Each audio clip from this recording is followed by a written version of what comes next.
Hello दोस्तों, मिलते हैं निर्वाचन आयोग की भाग 2 क्लास में, जिसमें मैंने पहले ही चर्चा की थी कि इस भाग में हम ईवीएम के बारे में चर्चा करेंगे।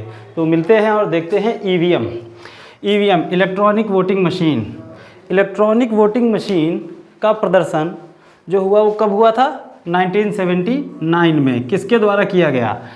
इलेक्ट्रॉनिक कॉरपोरेशन ऑफ इंडिया द्वारा 1979 में ईवीएम का सबसे पहला प्रयोग किया गया करके।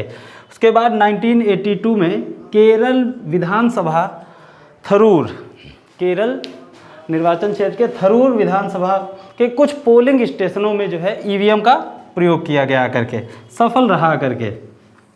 इसका दूसरा जो प्रयोग 1998 राजस्थान, दिल्ली, मध्य प्रदेश विधानसभा के कुछ निर्वाचन क्षेत्रों में किया गया। संपूर्ण रूप से अभी भी नहीं किया गया था।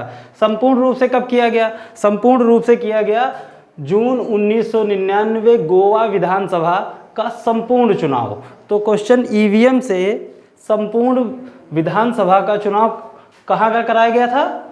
गोवा का कराया गया करके।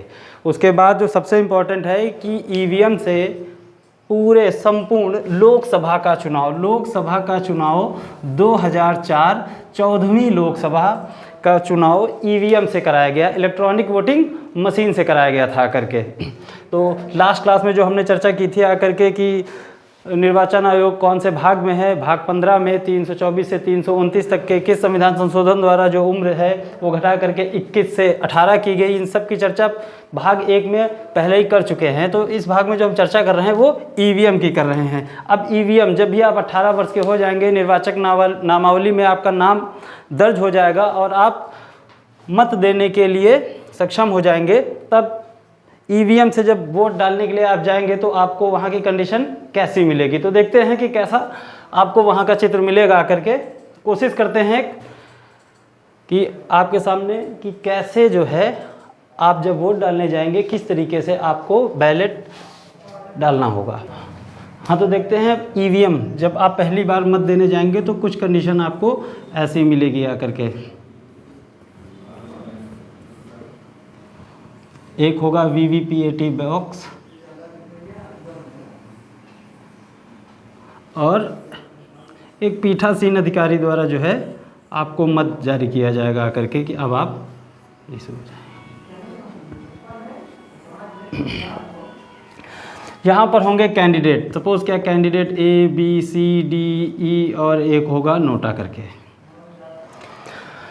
जब भी आप जाएंगे अपनी आइडेंटिटी दिखाने के बाद तो आपको पीठासीन अधिकारी जो P1 होगा आकर के वो आपको मत डालने के लिए आगे भेजेगा आकर के, और वो यहाँ से एक बैलेट इशू करेगा, यहाँ बटन होगी वो प्रेस करेगा आकर के।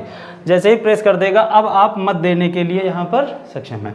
कोई भी आपके सामने बहुत सारी बटन होंगी, उन बटन को ऐसे प्रेस करना है। जैसे ही आप बटन दबाएंगे, सपोज़ कि आपने B को दबाया, तो B का जो चुनाव चिन्ह है उसमें कुछ पेड़ टाइप का बना हुआ है करके, वृक्ष है। तो ये जो वीवीपीएटी बॉक्स होगा इसमें एक पर्ची आपको दिखाई देगी, रसीद निकलती हुई, जिसमें ऐसे पेड़, आपने जिसको वोट दिया है उसी का चिन्ह होगा। सपोज़ कि आपने D को वोट दिया है और यहाँ पर कुछ सर्कल बना हुआ है आकर के, तो यहाँ पर जैसे ही आएंगे तो यहाँ पर भी आपको सर्कल, तो इससे आप ये कंफर्म हो जाएंगे कि हमने जिसको वोट दिया है वो सही जगह वोट गया है कि नहीं गया है आकर के। तो अब फुल डिस्कस कर लेते हैं भाग 1 और भाग 2 को मिला करके कि निर्वाचन आयोग भाग 15 में है, 324 से लगा के 329 तक के है। 61वां संविधान संशोधन 1989 द्वारा वयस्क मताधिकार की आयु जो है वो घटा करके कितनी कर दी गई है? 21 से घटा करके 18 कर दी गई है। देन उसके बाद जो है पहले एक सदस्यीय हुआ करता था, उसे बहुसदस्यीय किया गया, फिर एक सदस्यीय, फिर पुनः टीएन सेशन के काल में इसे पुनः बहुसदस्यीय कर दिया गया है आकर के। पहले जो मुख्य निर्वाचन आयुक्त थे वो सुकुमार सेन थे आकर के, टीएन सेशन के काल में इसे जो है 3 सदस्यीय बना दिया गया है। भारत का जो मुख्य निर्वाचन आयोग है ये लोकसभा, राज्यसभा, राष्ट्रपति और उपराष्ट्रपति का चुनाव करवाता है। याद रहे कि लोकसभा और राज्यसभा, लोकसभा का जो चुनाव होता है वो प्रत्यक्ष मतदान द्वारा होता है, प्रत्यक्ष मतदान द्वारा। उसके बाद जो राष्ट्रपति और उपराष्ट्रपति, यानी कि राज्यसभा में उपराष्ट्रपति होगा, जो राष्ट्रपति का चुनाव होता है वो अप्रत्यक्ष होता है, यानी इसमें जनता डायरेक्ट भाग नहीं लेती। प्रत्यक्ष मतदान वो मतदान जिसमें जनता सीधा वयस्क मताधिकार पे डायरेक्ट मतदान करती है, लेकिन अप्रत्यक्ष में ऐसा नहीं होता है आकर के।